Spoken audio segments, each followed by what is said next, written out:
Okay, vi har fået samlet alle faste skostørrelser, og vi har sat op et schema for at analysere data. Først herovre så har vi observationerne, som er opdelt i de forskellige skostørrelser.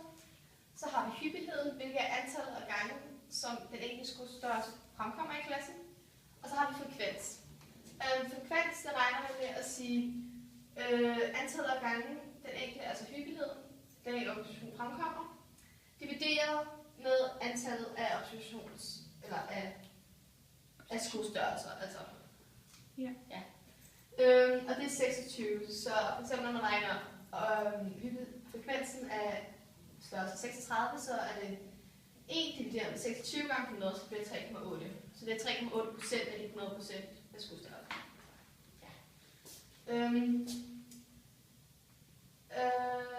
Og så er frekvenserne regnet ud for alle skostørrelserne. Og så akkumuleret frekvens, det er når man lægger frekvenserne sammen efter de enkelte observationer. Så vi siger, at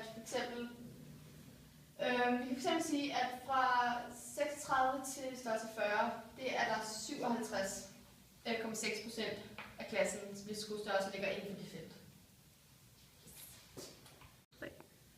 Og så skal den kumulerede frekvens skal ikke give 100% i alt. Og som man kan se her, så står der 99,7, og det er på grund af afrundinger, så det skal bare give meget tæt på 100%.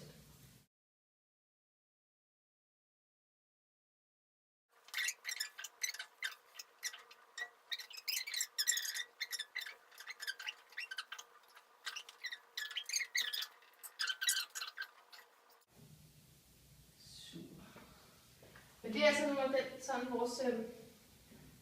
vores trappediagram kommer til at se ud. Og man kan jo lave boksplot ud på det her. Hvis man siger 25%, så kommer man hen, så rammer man her. Så ser vi 50%. Så kommer vi her.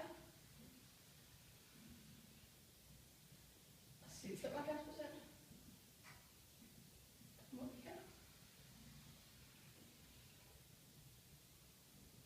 Yes.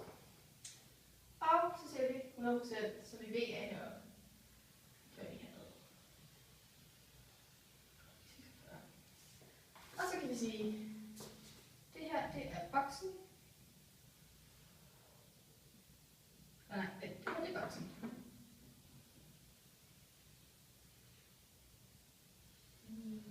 Yes. Så herud til maksværdien. Så herud til mindsteværdien.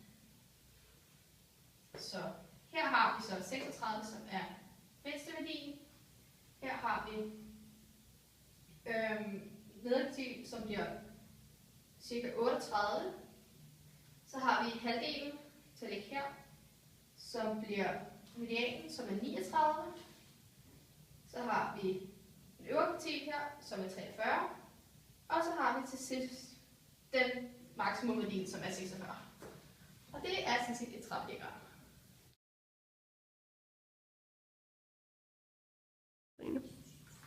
Okay, her har jeg skrevet alle vores observationer i rækkefølge, alle 26. Og hvis jeg kan nævne det, så har de en variationsbredde på 10. Bare lige. Ja.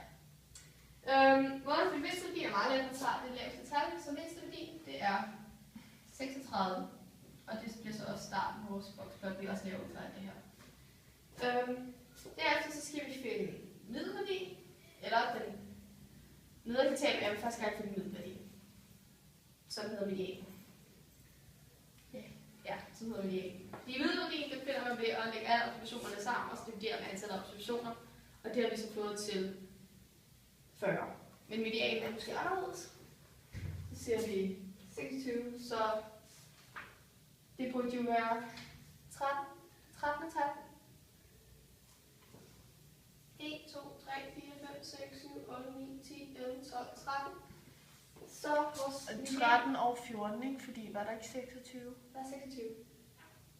Så ja, 13 igen. Uanset hvad, så kan det i hvert fald 39.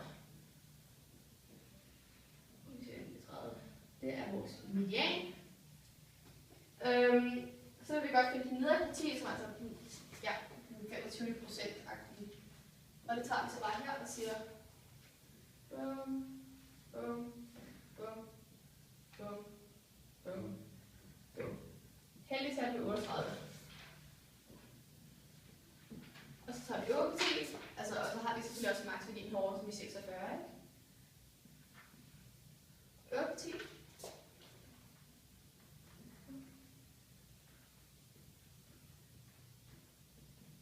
Det bliver 43.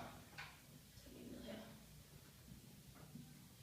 Så vores boksblok kommer til at se således ud.